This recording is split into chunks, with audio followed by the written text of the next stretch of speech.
Hello students, I welcome you to this session of Python programming. In today's session, we are going to continue our discussion of the for statement. Now this Python for loop, it begins with a header line that specifies an assignment target along with the object you want to step through. The header is followed by a block of normally indented statements that you want to repeat. So obviously the syntax is that you take here a for target an object where this object could be a string, could be a list, could be a tuple, and these are the indented statements, the statements which are there with the block of this for. And so long as this target variable passes through each element in the object, these statements are repeatedly executed. And if this for loop terminates normally without any break statement, then this else part is also executed. So if you don't have a break statement here in these statements, then this else part is executed. So when Python runs a for loop, it assigns the items in the iterable object to the target one by one and executes the body loop for each. Okay. The body typically uses the assignment target to refer to the current item in the sequence as though it were a cursor stepping through the sequence. Now the for statement, as we discussed, also supports an optional else block which works exactly as it does in a while loop. So we have discussed the while else loop. So the working here of for else is exactly the same. So this is executed if the loop exits without running into a break statement. Remember, this else part is executed if there is no break statement in the block of statements that are there with this for loop. Okay. Let us now discuss an important function, the range function, which is used extensively in for loops. Okay. So this range function can have up to 3 arguments. And typically it can run with 1 argument also. So that's why I put a square brackets here to suggest that these may be used. The stop and the step part, they may not be used. Minimum argument to run the range function would be 1. Okay. So let's now start a Python session. Let me open a Python session for you. And let me begin by discussing this range. So if I give range with, single argument, say 5, so it gives me a range of values from 0 to 5. 5 not included. Okay. So we can see this as for I in range, say 5. And say I print I. Okay. So now I varies from 0 to 5, but 5 is not included. It is basically it's the range of values that go from 0 to 4. Okay. So as you can see, the range of values from 0 to 4 are printed. Now if we take another, say, argument in this range function, say if I say like 1 comma 5, so it would mean the range of values from 1 to 5, 5 not included. So again it will print 1 2 3 4. Okay. And you see the step size going from 1 to 5, the step size is automatically plus 1. Okay. If you don't mention the step size, it is plus 1. If you don't mention the starting value is automatically taken as 0. So here in range 5, you are suggesting that you want to have a range of 5 values. You're not indicating where to begin from. So it begins from 0. Here you are indicating a range of values starting from 1 going on till 5, but 5 not included. And the step size, if you don't mention either here or here, is automatically plus 1. Let us now try to run this with a third argument.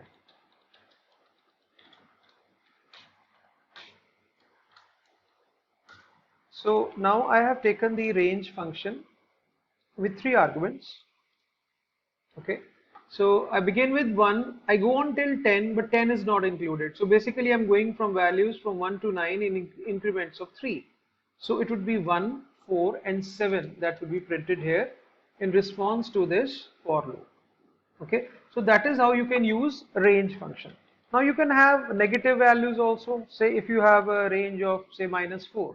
So it means 0 to -4. Okay, so let's write it here. If I have a range for I in range -4, and if I print I, so you see there is no this thing, no output. Can you tell me why? Because the step size is +1. So if you start from 0 and you add 1, then 1 is the answer, but you need to go towards the negative side. So you need to write this as,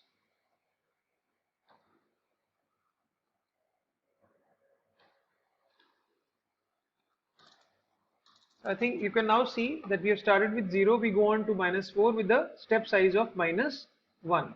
This way it will work. Now this range function is used extensively in your for loops. Okay, so let us write a few programs using this range function. Let me open up one program first of all to see the working of while else. So I've taken here a variable I equal to 1, a condition I less than equal to 10, then I'm printing I and I'm incrementing I. And if I is equal to 6, I write a break statement here. Okay, so obviously I is to go from 1 to 10, and when it becomes 6, this break statement here puts us out of the loop. Remember, break statement is used to transfer the control out of a loop. So obviously when you're writing it like this, then this else block is never executed. The values from 1 to 5 are printed. Okay, then I becomes 6, this condition becomes true, and break puts you out of the loop, this else is skipped, and this print well done is printed. So if I run this program, obviously the output is 1 2 3 4 5 well done. Okay, and let's say suppose I write here say 14. Now this loop has to run from 1 to 10. So this I is equal to 14 condition is never encountered. So this break statement never works. So it will be printing values from 1 to 10. Then it will print not executed else block, and then it will print well done. So I think you can see the output here, how this while else block is used. You'll be using this while else block for certain specific problems. Most of the time you'll be using a while block without a else block. But for certain problems, you can use this while else block. Similar to this while else block is your for else block. So let's have a example for a for else block here. So here I've written for I in range 10. So remember, I in range 10 means values from 0 to 10, but 10 not included.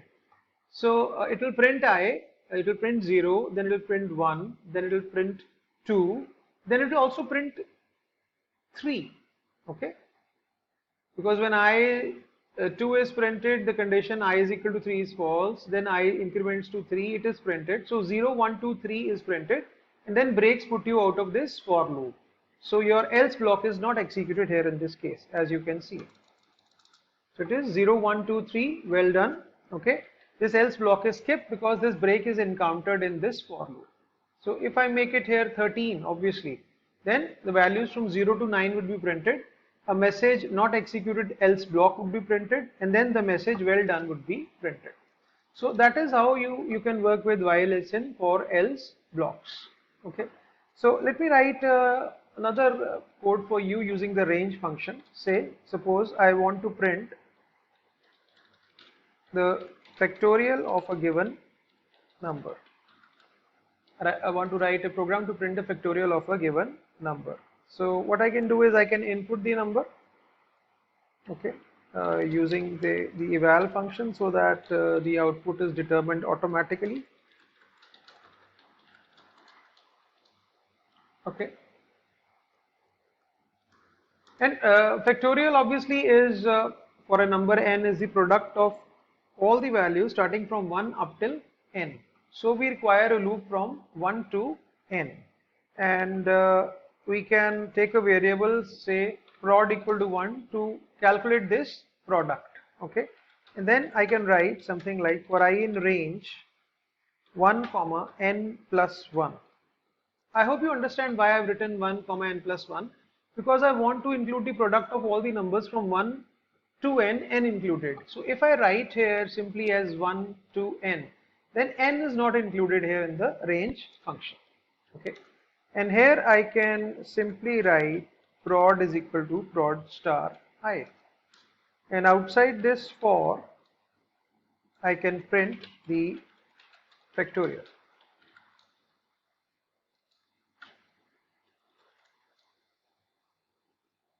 Okay, so let's see the working here. First n would be inputted. Let's say I input n as 3. Okay, this prod is initialized to 1. Now this range function looks like range 1 comma 3 plus 1 4. So it means it will go from 1 to 4, but 4 not included. So this for this I would be ranging between 1 to 3. Initially I would be 1, so prod here would be this assignment statement would be, uh, the value of prod is equal to old value of prod into value of I. So prod is 1 here, I is 1, 1 into 1, 1. This loop will again continue here, I would become 2, prod would become 2. Then again I would be 3 and prod would be old value 2 into I value of I3, so that is 6. So the factorial of the number would be 6. Okay, or you can have a more specific example here, factorial of, you can put here n. Okay, and maybe you can write a message like this, more meaningful output. So factorial of 3 is 6, something like this. Okay, so let's save this as loop 5. Okay, so I want to enter a number 3, so it prints the factorial of 3 is 6. And given the range of, since there is no limitations on the size of the data types in Python, int can range to such a huge values. Let's try the factorial of say 10,000. Okay, so we have a very long squeeze text. So let me just show you. This is the factorial of 10,000. There is no problem with the output, you see. Okay, such a big factorial here, so that maybe the system gets stuck up. Yeah, this output is still coming. Okay, so that is the factorial of 10,000. So imagine the strength of computation in Python. So I hope you understand this range function. This range function would be very useful for you in the for loops. And in my next video with you, I'll be discussing some problems based on loops. And then we'll start with a very important concept of functions. Okay. So till then, keep watching. Thank you very much.